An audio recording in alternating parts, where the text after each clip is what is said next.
दहेज, समाज क्या कहेगा? हमें तो आपकी बच्ची पसंद आ गई है।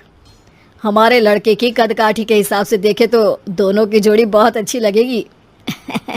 जैसा आप सही समझे। बेटा योगेश, तुम दोनों को अगर टाइम चाहिए तो आपस में अकेले में कुछ बात कर सकते हो, हम बाहर चले जाते हैं। जी पिताजी, जैसा आप कहें। योगेश और सविता को अकेले वक्त देकर सब वहाँ से चले जाते हैं। चाय कैसी लगी? चाय भी अच्छी लगी और आप भी। सच में? हाँ, मैंने तो फोटो देख के ही हाँ बोल दिया था। मुझे भी आप अच्छे लगे। आपको कुछ पूछना हो तो पूछ लीजिए, जैसे खाना बनाना आता है या नहीं, घर के क्या क्या काम कर लेती हूँ, वगैरह वगैरह। वो तो मेरी माँ आपकी माता जी से पूछ ही लेंगी, वो मेरा डिपार्टमेंट नहीं है। इधर योगेश और सविता जिंदगी भर का साथ जोड़ने की बात कर रहे थे। उधर सविता के पापा योगेश के पिताजी के सामने हाथ जोड़ के खड़े थे। देखिए, हमारा बेटा पढ़ा लिखा है, अच्छी नौकरी करता है, उसमें जितना पैसा लगा है कम से कम उतना तो मिलना चाहिए ना। 10 लाख से कम में तो नहीं हो पाएगा। बेटी हमारी बहुत होनहार है। और 7 लाख भी तो कम नहीं होते हैं ना जी। अगर आप हमारी बेटी को शादी के बाद काम करने देंगे तो 3 लाख तो 6 महीने में ही कमा लेगी। हमारे घर में ये सब नहीं होता। औरतें घर संभालती हैं और आदमी बाहर के काम। ज़रा मेरी बात तो समझिए, एक कार देने के बाद 10 लाख रुपए नगद देने में हमारी कमर टूट जाएगी, और इसके अलावा टीवी फ्रिज तो देना ही पड़ेगा। शादी की तैयारियां, मेहमानों की पूछ परख, बारातियों का स्वागत। बेटी की शादी में बाप पर बहुत दबाव होता है जी। देखिए, हमारा बेटा कोई दुकान में रखी चीज़ नहीं है जिसके ऊपर हम भाव ताव कर सके, और आप उसे कम दाम में खरीद लेंगे। 10 लाख से 1 भी रुपया कम नहीं होगा। ठीक है, जैसा आप कहे जी, पर आधा पैसा अभी और आधा कन्यादान के वक्त दे देंगे। अरे, इसमें भी किश्त मांग रहे हैं आप? हमने तो सोचा था कि अच्छा परिवार होगा आपका। अच्छा ही परिवार है देवनाथ जी, पर पैसों की थोड़ी तंगी है ना, वरना सब ठीक ही है हमारे परिवार में जी। देवनाथ वहाँ से अपने बेटे योगेश को लेकर चले जाते हैं और कुंडली मिलवाई जाती है। 36 में से 32 गुण मिलते हैं। जल्दी शादी का मुहूर्त भी निकल आता है। अब कन्या को बुलाइए। आओ बेटी, यहाँ बैठो, योगेश की बाई ओर। मंत्रोच्चार शुरू करते हैं। मंगलम भगवान विष्णु मंगलम गरुड़ध्वजा मंगलम। सविता के पापा सविता और योगेश के बीच में जाकर बैठ जाते हैं।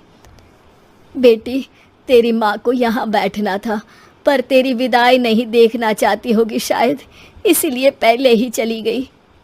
बाबा, हंसी खुशी का माहौल है, रोने का समय तो विदाई के वक्त होता है ना, तब ये इमोशनल अत्याचार कर लेना। अभी तो मुस्कुराइए, कैमरा आसपास ही है। तभी पीछे योगेश के पिताजी आ जाते हैं। अभी तक पैसे नहीं आए आपके यहाँ से? उठा लूं क्या बेटे को? आते ही होंगे, मैंने अपने छोटे भाई को व्यवस्था करने के लिए कह दिया था। अरे तो जल्दी कराइए ना, वरना देर हो जाएगी, समझ रहे हो ना आप? योगेश और सविता दोनों एक दूसरे की तरफ देखते हैं। सविता चाहती है कि योगेश कुछ बोले, पर योगेश अपना मुंह दूसरी तरफ फेर लेता है। पापा, कितने पैसे की बात की है आपने? अरे बेटी, तुझे इससे क्या मतलब? मेरी डील की है ना, तो मुझे तो पता ही होना चाहिए। कन्यादान की विधि शुरू करेंगे। तभी योगेश के पिता वापस वहां आ जाते हैं। पैसे देते हैं या बेटे को उठवा लूं? मैं आपके हाथ जोड़ता हूँ जी, थोड़ा सा इंतजार कर लीजिए। देवनाथ वहां से चले जाते हैं। तुम अपने पिताजी से कुछ कहते क्यों नहीं? उनके सामने कोई आवाज नहीं उठाता। ऐसा नहीं है, कोई तो उठाएगा ही। तभी वहां सविता के चाचा एक बैग लेकर आते हैं और सविता के पापा को देते हुए कहते हैं, 9 लाख ही हुए। आत्माराम इशारा करके योगेश के पिता को वहां बुलाते हैं। क्या? सिर्फ 9 लाख? बाकी 1 लाख कहाँ है? नहीं हो पाए जी, शादी के बाद कर देंगे।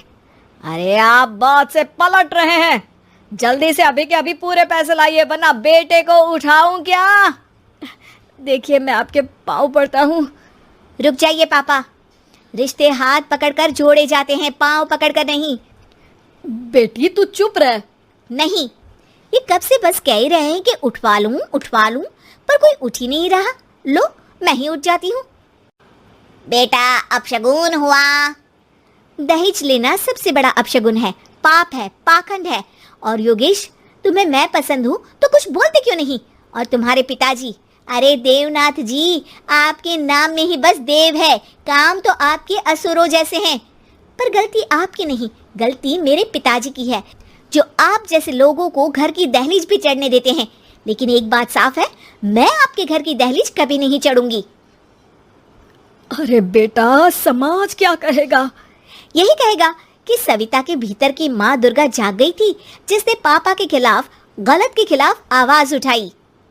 आसपास के लोगों ने जोरदार तालियां बजाई। समाज की तालियों से पता चला कि समाज क्या कहेगा। समाज ने सविता की बात को स्वीकार भी किया और उसको अपने सर आंखों पर भी बिठा लिया। सविता के पिता में हिम्मत जागी और उन्होंने कहा, देवनाथ जी, आप कह रहे थे ना बेटे को उठा लूं क्या? उठा लीजिए। हमारी बेटी को आपका लड़का पसंद नहीं है और हमें आप